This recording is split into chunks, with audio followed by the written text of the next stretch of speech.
Don't know the answer? Ask the Naked Scientists. Hello and welcome to this week's Ask the Naked Scientist with me, Sue Marchant, and Chris Smith.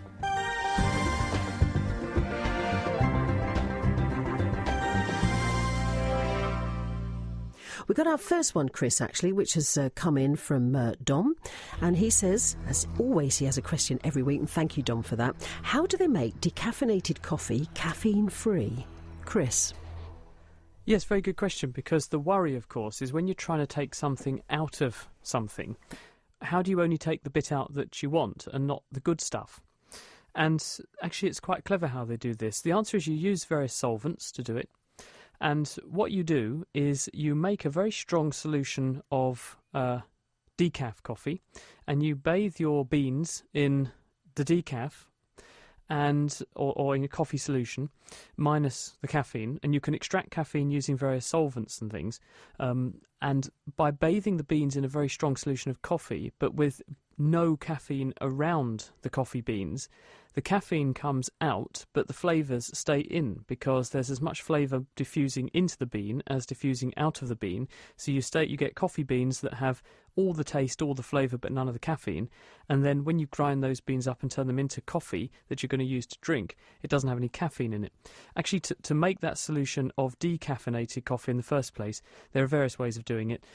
Originally, people used to use various organic solvents. Now people are looking at using things like supercritical CO2. So in other words, if you put carbon dioxide under lots of pressure, then it forms this interesting liquid-like substance. And because the CO2 behaves like an oil in this liquid form, it dissolves oil-soluble chemicals, and that includes caffeine. So the caffeine moves into the liquid CO2.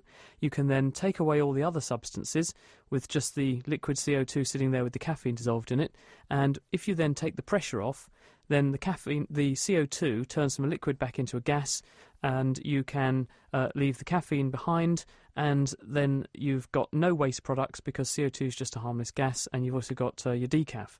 And then you can use that to do what I said earlier, which is to make a solution which has all the flavour locked into the beans and none of the caffeine. I do like my coffee strong, I have to say. It's one of my pleasures of the morning. Good, strong, hot coffee. It's quite an addictive drug, actually, caffeine. Does it do as much harm? There's not much evidence that it does a lot of harm. There was a study that got done a few years ago by a large insurance company in America, and what they were looking at was whether it could harm or affect pregnant women. There was some suggestion previously that it might be linked to miscarriages in some people. And so what they did was to look at the miscarriage rate among women who had no coffee, small amount of coffee, large amount of coffee, and what they found was that the miscarriage rate did increase with anything more than the equivalent of about one strong cup of coffee a day. Crikey. And so that's why there is guidance given to women, at least in the early stages of pregnancy, that it's probably better to avoid strongly caffeinated beverages, because caffeine potentiates the action of adrenaline being one of the body's arousal and excitement hormones, and it causes blood vessels to close up in some cases, open up in other cases, and it also has other effects in the body. And because the uterus, the womb, which is where babies grow, has to supply all of the blood and energy and food that a developing baby needs, if the blood vessels supplying the wall of the uterus are manipulated chemically by caffeine through its effects on adrenaline, that could be one of the reasons why it can have an effect on an unborn baby. And so that's why doctors advise women who are either trying to get pregnant or in the early stages of pregnancy probably to cut down on coffee if you're a heavy coffee drinker. Tony is on the line. Hello, Tony. Good evening, Sue. You're through to Dr. Chris. What's your question? Well, when you get older, your taste changes. Everything tastes a bit bland. That is correct, is it, for everybody, Doctor?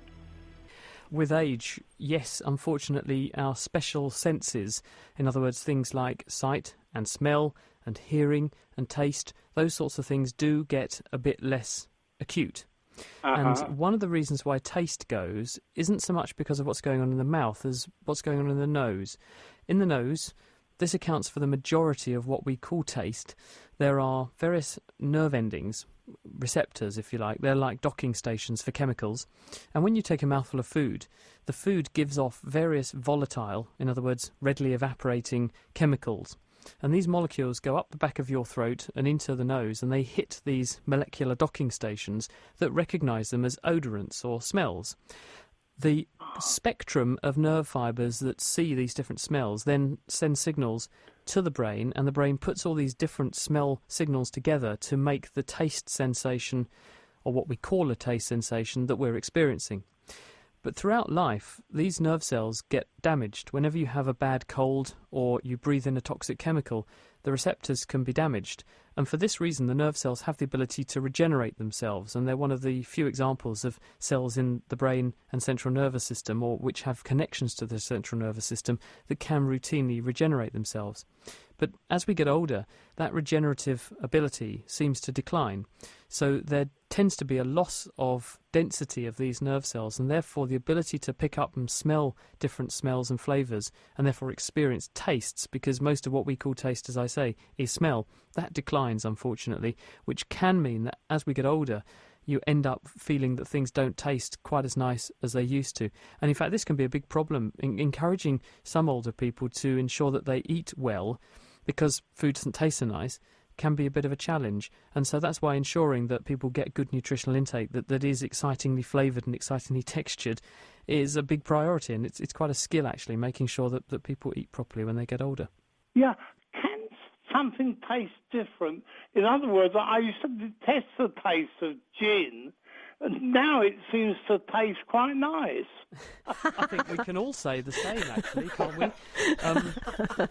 Lovely. To a certain extent, there's a degree of it being an acquired taste. I know when I was little, I used to think that whiskey was disgusting and I couldn't understand why anyone wanted to drink it. Now I'm a bit older, I actually am quite partial to a little bit of whiskey now and then. So I think to a certain extent that there's an acquired taste effect. And you get used to certain flavours, or it's less of a shock, and so you actually think, oh, I do actually quite like this. At the same time, it's possible that with the loss of some of these receptors or nerve cells which signal our ability to smell and taste things, it could be that if you lose certain ones that previously were picking up various chemicals from whatever the food or drink was that you found distasteful and were making it taste distasteful to you, if you lose those cells, perhaps it leaves behind a more favourable cocktail of receptors which are picking up what to you seems to be a more favourable taste. And I'm speculating here, but that would seem like a logical explanation for why over the course of a lifetime things that we previously find distasteful we then subsequently decide we actually quite like. But my overriding answer would be that's a possibility, but it's more likely that it's just a personal choice thing, and that in the same way as when we try something new, sometimes we don't always like it, but with continued exposure, eventually you come around to the idea that, actually, this does taste quite nice, and can't think what the fuss was about. Tony, thank you very much indeed. Thank you, Sue. Take care. Bye-bye. Bless you. Bye. Now, we have a question here about smell, and it comes from, I think it's Foyne Nguyen, who says, Dr. Chris, I love the show, visited your website many times. I've got a question for you. What actually makes things smell? Chris? Well, in some respects, the sense of smell is a bit like the way in which we pick up light, because when you think about light, the light that we're seeing, what we actually call a certain colour or a thing looking a certain way is actually achieved because the eye, the retina, is interpreting all of the different wavelengths of light that are coming in as one particular colour or one particular shade. It's exactly the same with smell, actually, except that instead of photons of light coming in, you're playing around with other types of particles, little molecules. Now, most substances give off some kind of molecule. So if you look at the flowers in your garden, the reason they have a scent is because the cells in the plant are making various molecules of different shapes and sizes which come out of the plant and they diffuse into the air. And when you breathe them in, these molecules go up your nose and they hit the olfactory epithelium, which is a layer at the top of the nose which is bedecked with these beautiful array of receptors, chemical docking stations, which are wired up to the nervous system.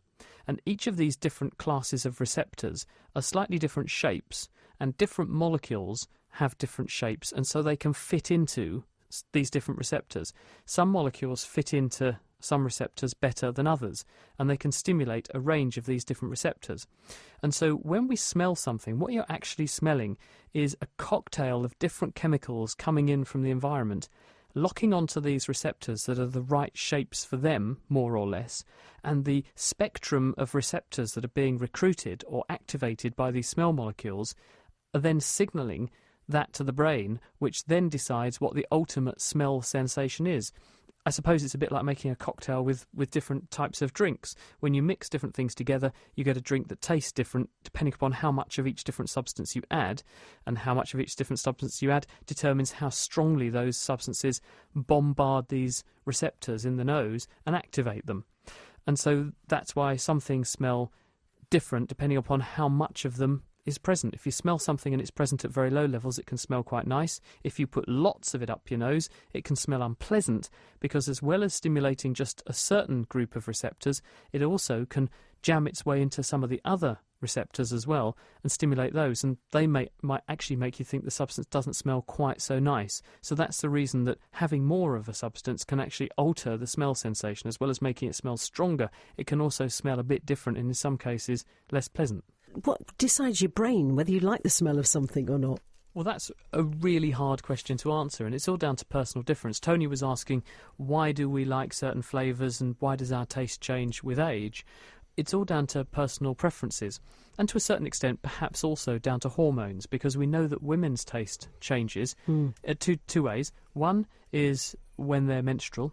So during the menstrual cycle, this can change the women's taste for various things and different foodstuffs and chocolate and things. That's definitely true, according to my wife.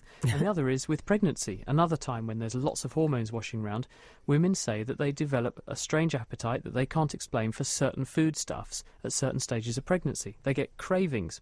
And it might be that this is because hormones can manipulate our personal taste for things or the way we appreciate certain smells and make you want to eat certain things or avoid other things that might be bad for you when you're pregnant. So you eat things and like things that might be good for you when you're pregnant, or which contain trace elements that you need, whilst at the same time putting you off of things that actually might be quite bad for you were you to eat them when you're pregnant. And so that's why some women will say, normally love substance X. When I was pregnant, couldn't stand it, made me feel sick. That's quite common. Anyway, let's go to the phones again this time, because we've got Jill, who's on the line from Ipswich. Hello, Jill. Hello, Sue again. Hello, you're through to Dr. Chris. What's your question? Hello, Dr. Chris. Hello, Jill. Well, last night I had a dreadful dream, and I won't go into the details. It seemed to have lasted for the 5 hours, from 11:30 to 4:30, and everything was so vivid. And normally when you have a dream, you don't remember it, do you? And I do this.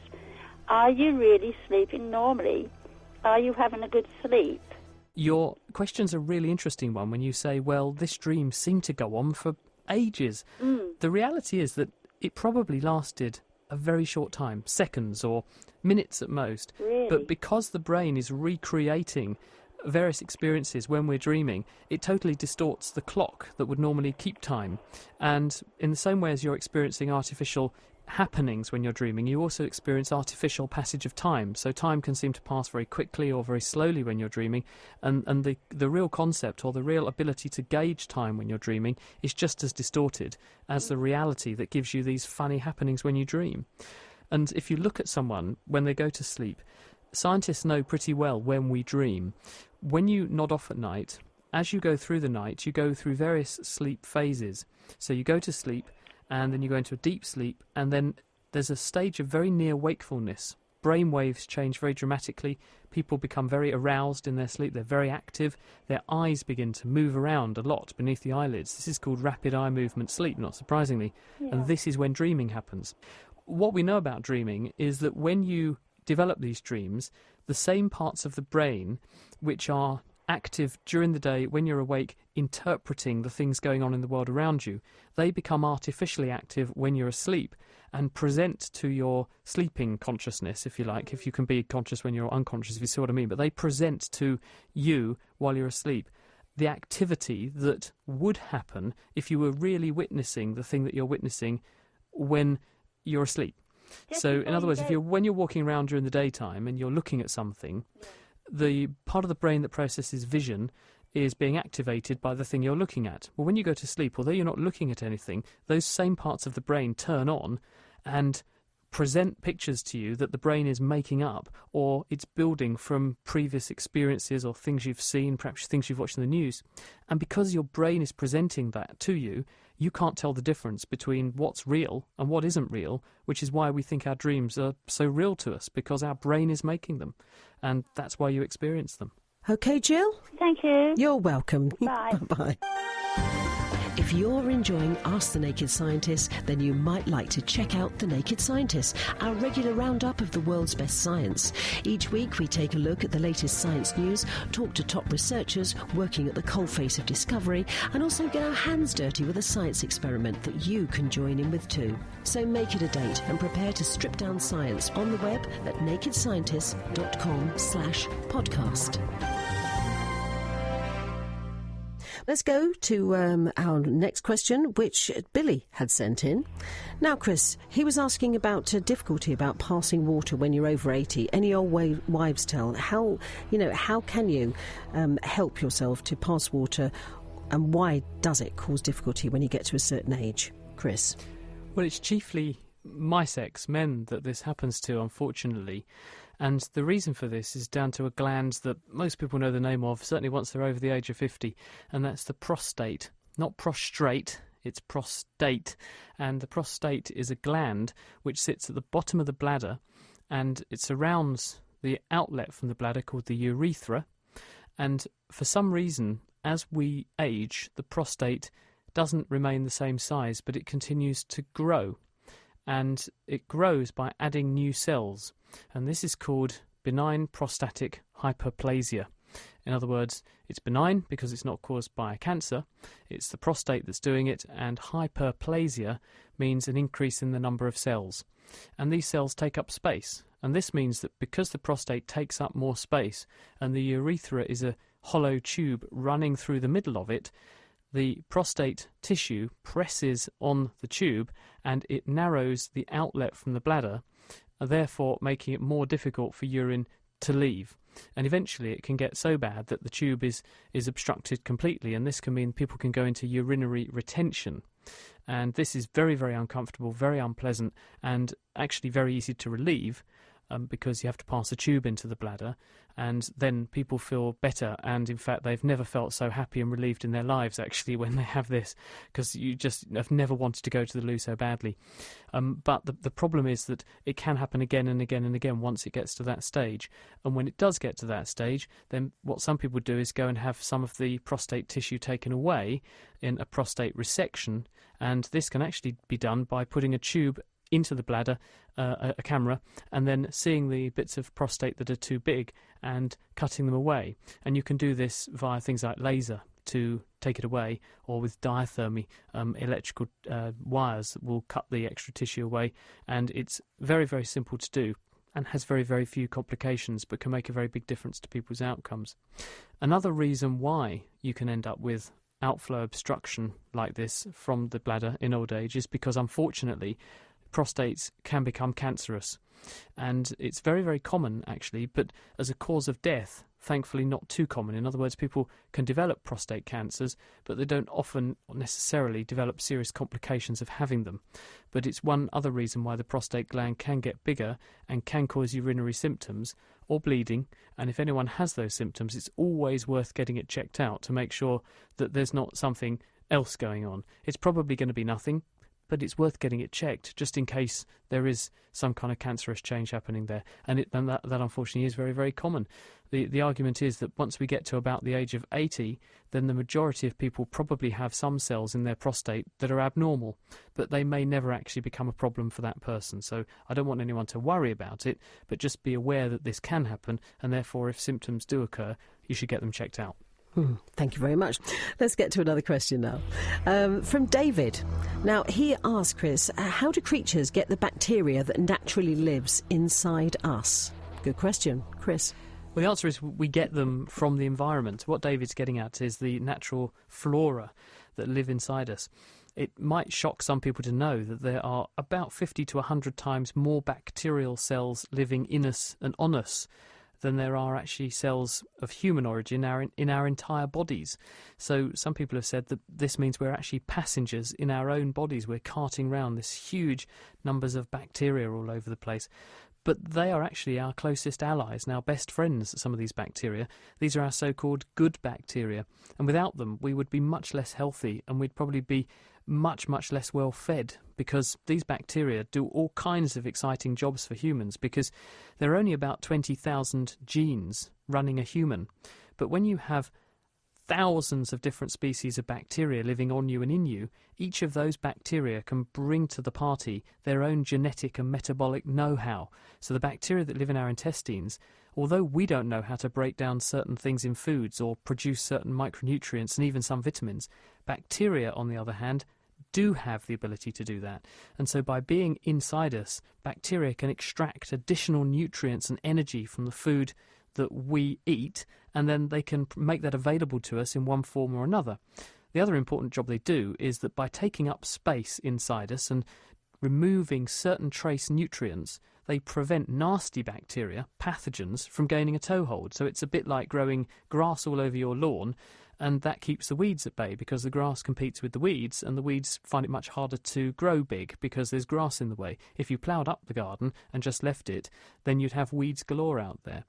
And the good bacteria we have do that for us, and we acquire them from the environment. And it sounds pretty gross to say this, but actually when a newborn baby is first coming into the world and it's coming out the way that nature intended, let's say, its first taste of life is actually a mouthful of muck. It's mother's muck. So there's flora, there's bacteria, in other words, from that area the baby's coming out from, and the mum's bum, and everything going in the baby's mouth. And you think, ugh, that sounds disgusting.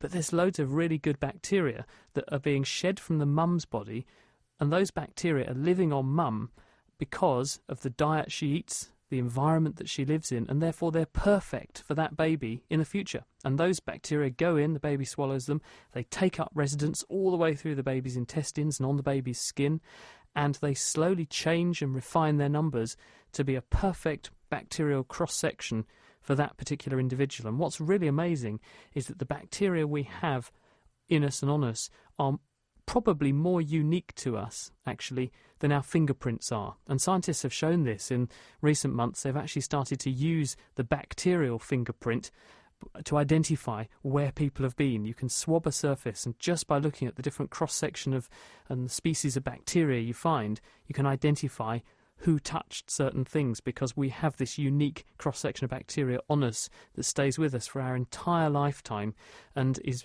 tailor-made and bespoke to us. And if we disturb it, then we're much less healthy. You can get things like diarrhea, you can grow less well, and you don't feel as healthy. And when you get the balance back, you feel much better. So we owe a lot to these bacteria that live in us, and they come to us usually from mum when we're first born, and we pick them up and supplement them from the environment during our early years. This one is about our brain. Mark says, I've helped a few friends who fall in love, then separate, and get back together again, and then separate. He says, is there a part of the brain which helps with logic, and people go back for more? Does love rule the brain? Mark. Chris. I think, yes, it probably does, because at the end of the day, we know that humans work best when they're in a partnership, and usually from a partnership, if it's between a man and a woman, then you can get children. And at the end of the day, our genes are telling us we want to have children, we want to reproduce and increase our numbers, which is why there's so many of us on Earth today. 6.8 billion was the last number I looked at. It's probably even higher now. But the answer is, yes, there is a part of the brain that makes us want to fall in love. Love can be reduced and distilled down to a simple set of chemicals. In fact, it may disappoint some people to know that. But love, as Brian Ferry sang it, is a drug, and I need to score. Well, actually, many of the chemicals that we ascribe to that loving feeling in the brain do actually have addictive potential. When you get addicted to certain drugs like heroin and cocaine, they are making the brain have little surges of dopamine, a neurotransmitter chemical. And when people look at pictures, scientists have shown, in a brain scanner, and they look at pictures of their loved ones, they get little surges of dopamine. So you could say that we're addicted to the people that we love. They've also found a number of other reasons why we tend to fall in love, and there's one hormone which is called oxytocin, which is very important in women's brains. When women have a baby, when a baby comes out, when a baby's born, also when the baby breastfeeds, and when a woman has sex, she produces oxytocin. This goes into the brain, and it tends to make the woman trust explicitly the person she's with. So it engenders a sensation of trust, which is all part of being in love with someone.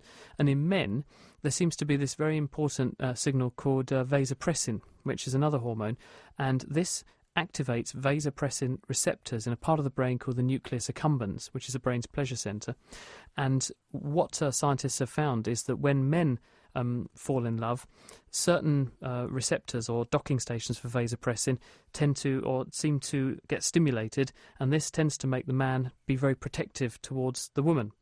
And scientists have done experiments on animals where they show that if they manipulate the levels of these vasopressin receptors, they can change how protective a male is towards a female. And they've done this in voles, and also whether the male is faithful to the female or not. And scientists have now in Sweden done studies on humans and seen different versions of these receptors for vasopressin in the brain, and they have shown that some people have certain forms that make them more likely to be unfaithful in marriage and have arguments and end up in divorce than others. So it looks like whether or not you're faithful even comes down to genes. So unfortunately, all this lovely notion of love being this pure thing, it all comes down to genes and chemicals, which doesn't sound quite so romantic when it's put like that, does it? No, it doesn't, no. I'll go and change my genes. One here from John. He says, not exactly science, but was there ever a wild native to Britain in the form of cattle? And if so, what would they have looked like? Chris? Well, the cows that we have around today, that we get milk from and that we get beef from, these are cows that have been bred selectively for the process of yielding a lot of milk or being good for food. The ancestors of cows were things resembling yaks, which were Asian species, and so cows are not indigenous to this country. And the cows that we see around today, most of our cattle in this country are Friesians, British Friesians, which were bred selectively. Farmers chose to breed one type of animal with another type of animal based on the traits that each had to produce, in the same way as we breed dogs to produce certain characteristics, cows that were ideal for the environment that they wanted. If you were to wind the clock back 100 years or so, though, we didn't have that almost monoculture of British Friesians. There were lots and lots of localised cow herds where farmers, over generations of farming families, would grow certain cattle herds up, and they would enrich for certain traits in their cattle. And we had many, many different sorts of breeds of cattle in Britain. Many of those numbers are now gone and have been replaced by British Friesians. But they do still exist here and there. There are some certain cattle, but they're all imports. They would have been brought into Britain from species that were bred selectively more centrally in Europe and in Asia, and then they would have come with the people when they came to Britain thousands of years ago, actually. But the ancestor of these cows was something resembling a yak, and the cows we have around today only exist in the way they and the forms that they do, largely because of us. Excellent stuff. Now then, Anne has sent an email in. It reads as following. As a small child, I was horribly ill with gastroenteritis, and I wonder, can one's insides learn to reject things for reasons other than allergy or sensitivity? Well, usually the reason that the guts rebel is because they've either detected that there's something bad for you in what you've eaten, or they've been infected by something, because there can be toxins in food which can be put there by microorganisms or by other sources, various poisons, or when microbes go in, either bacteria or viruses, they can produce toxins inside you, or the viruses can infect the cells that line the gut, and they then damage the cells, and again the gut is programmed to be sensitive to those particular substances that the virus is producing or the damage it's doing, and the response of the intestine is to eject the contents, upwards or downwards, in order to reduce the threat. There are other possibilities, which are that certain things in certain foods can also stimulate immune responses in certain people. In other words, there's some kind of food intolerance in some people, celiac disease, where people eat gluten and it damages the lining of the intestine. That's one example. It doesn't normally make people sick, but it does cause a malabsorption state. In other words, they're not getting enough calories out of the food they eat. So there's a range of reasons why people might have tummy symptoms. And I don't think it's a question of the gut learning that there's something wrong. I think it's more that the immune system, under certain circumstances, learns there's something wrong and then provokes something to be done about it. That's it for this week. Our doctors will be back with me next week for more Ask the Naked Scientist. But don't forget, you can also catch them on the Naked Scientist podcast, which you can find on the Naked Scientist website, www.nakedscientist.com. The Naked Scientists are sponsored by the Wellcome Trust, the EPSRC and UK Fast. For more information, look us up online at nakedscientists.com.